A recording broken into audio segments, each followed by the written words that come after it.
Awit 118, 25 hanggang 29.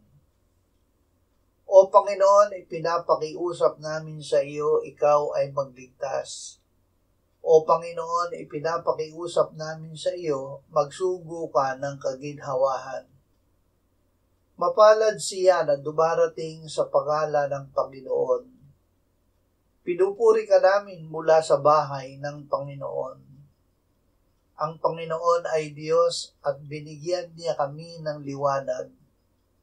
Talian ninyo ang hain ng mga panali sa mga sungay ng dambana. Ikaw ay aking Diyos at ako'y magpapasalamat sa iyo. Ikaw ay aking Diyos, ikaw ay pupurihin ko. O magpasalamat kayo sa Panginoon sapagkat siya ay mabuti, sapagkat ang kanyang tapat na pag-ibig ay nananatili magpakailanman. Panalangin para baligtas. Ang kahulugan ng hosana na isinigaw ng mga Hudyo nang pumasok ang Panginoong Hesus sa Jerusalem ay ang sinasabi ng awit 118:25. O Panginoon, ipinapakiusap namin sa iyo, ikaw ay magligtas.